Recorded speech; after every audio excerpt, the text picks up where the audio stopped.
Good afternoon, and welcome to Dove Analysis Case by Group D.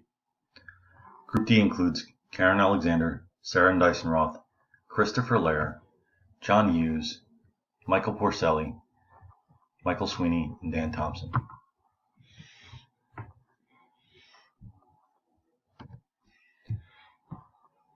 As we know, Dove is a personal care brand owned by Unilever, which originated in the United Kingdom. Their products are manufactured in more than 15 countries and sold in more than 80 countries for both men and women. The soap offered moisturizing benefits to your skin, unlike their competitors' products, which resulted in dry skin for the consumers. Prior to the early 2000s, Dove's marketing campaign focused on functional benefits of the products, such as the campaign in the 1950s, including Beauty Bar, Good for Skin, and Comparison. In the 1960s, Girliest Girl in the World campaign. In the 1970s, Anti-Aging, Fix the Wrinkles.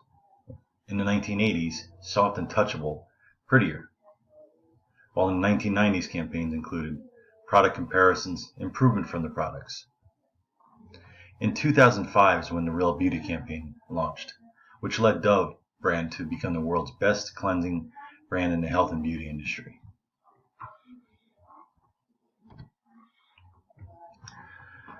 The concept for the Real Beauty campaign started back in 2003, with a fundamental discussion amongst the Dove team at Ogilvy and Mather regarding how women feel about beauty.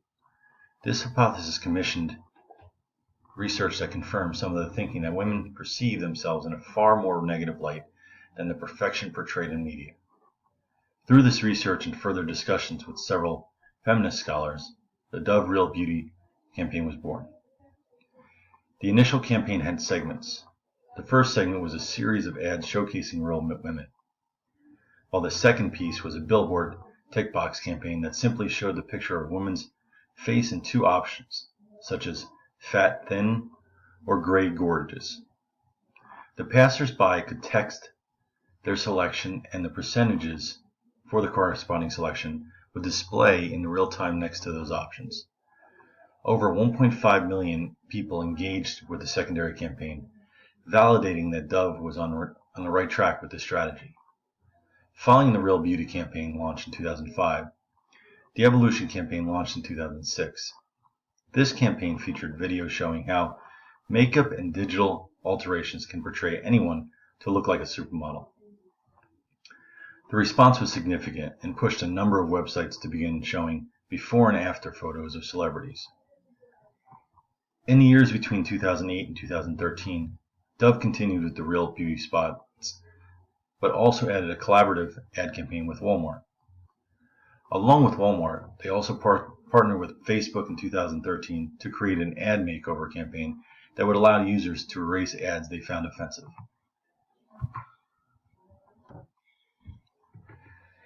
In 2012, Dove and Ogilvy Group launched a cooperative digital campaign with Facebook called Ad Makeover. Ad Makeover allowed Facebook users to replace ads that could be seen as depressing with uplifting messages and words of encouragement. This was a targeted campaign that also allowed the Real Beauty platform to reach a new digital marketplace. Following Ad Makeover, Dove and Ogilvy launched the hugely successful Sketches campaign. This campaign utilized police sketch artists to show that women perceive themselves in a far harsher light than a stranger does. This campaign was award-winning, and was said that the reach and impact of this campaign eclipsed the original Real Beauty campaign in less than a month. Now that we've had the opportunity to look at the different marketing campaigns that Dove has had over the years and then examine the Real Beauty campaign most recently, we want to take a dive into what was the impact of the campaign. We think there were multiple impacts in different areas, and the first one we want to talk about is the national dialogue that it created. It was the first major marketing campaign that opened a dialogue about the unattainable beauty standards that were being advertised in the beauty and fashion industries, and it was revolutionary for that in and of itself. But another piece that was revolutionary was identified by Rob Walker from the New York Times, that this debate on beauty standards was inspired by a marketing campaign, not a political figure or a major news organization or a film. But when talking about women in ads, it was a marketing campaign that got the conversation started. And the conversation blew up. It was all over the country, all over news outlets, and people were talking about it and having the dialogue. The campaign drew attention to not just the importance of self-esteem and self-awareness, but also inspired discussions on topics like body image issues and eating disorders. And so the first real impact that this Real Beauty campaign had was that it created and started a national dialogue around women in marketing, and how women should view themselves outside of a marketing context as well. Now, this did have a huge financial impact for Dove. It resulted in a $1.2 billion brand expansion.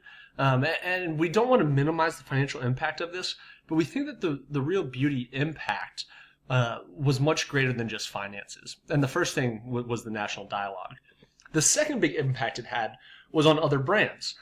This campaign inspired hundreds of social media campaigns. Other brands followed suit by embracing this idea of real beauty. You've probably seen a lot of these. You think about Pantene's Labels Against Women, talking about gender stereotypes and calling out the double standards, or Nike's Like a Girl campaign and calling out gender stereotypes in that one as well. We've seen it all over now that people have embraced this idea of we can talk about things the way they are. We don't have to try to convince people to be something different. And that's a very powerful message. And because of this Real Beauty campaign, many other companies saw not only was it successful from a financial standpoint, but that people appreciated the real dialogue it created and the realness of it. And so we've seen companies from Nike, Reebok, Target, Aerie, Always, Pantene. It's become more than just the products that they're marketing in some ideal state, but it's actually about a bigger message. We've also seen a big impact that this had in magazine campaigns.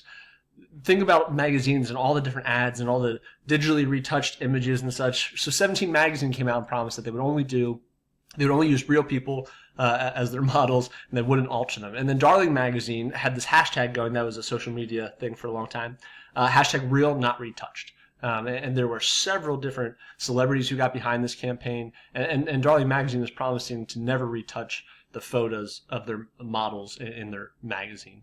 And so the second big impact we've seen from the Real Beauty marketing campaign actually didn't have anything to do with Dove. It impacted other brands who started following suit. And so all of a sudden the marketing landscape in many ways has changed. It has started dialogue. It's become about something more than just selling a product. And while it does continue to sell products, it creates dialogue around important issues. And that was really started with this Real Beauty campaign from Dove. The third thing that we look at when we talk about the impact is the cause-based marketing. It is now very popular. We see it all over. But Dove's campaign was a marketing disruptor because it was driving societal change, and it really was a catalyst for this cause-based marketing idea. The idea that it's not just about a product, but it's about supporting something you're proud of, or it's about working for a company or buying a product from a company that has meaning behind it. And we think about Tom's, where you buy a pair of shoes, they give a pair of shoes to someone in need in a third world country. Or we think about the Red campaign at Starbucks that partners with World AIDS Day. All of a sudden now, we're not just looking to buy a product, but as consumers, what we want is to know that there's meaning behind that product, that company is doing good in the world, that they're partnering with something, that part of our money is going somewhere good. And Dove was evidence that not only worked from a financial standpoint, but that's what the consumer was looking for. They started this national dialogue. Other brands started following suit with similar campaigns. And then the consumers began demanding that there was some meaning attached to products. And so we've seen this threefold impact the Real Beauty campaign has had on the national conversation and marketing in general. The last thing we want to say is this survey that Dove did back in 2004, it confirmed their hypothesis that the definition of beauty had become limiting and unattainable. We agreed with their master brand philosophy and their marketing strategy with the campaign for Real Beauty, that was a good way to address it. But also we've seen the financial results of it have been beneficial as well. The thing that we're most grateful for is that this brand, this campaign has inspired other social media campaigns, and it's forced other brands to use their power and influence to empower women. The conversation around these topics has been great. The fact that it's inspired other companies to do the same has been very important. And this has been an extremely powerful and beneficial campaign that Dove launched back in 2004.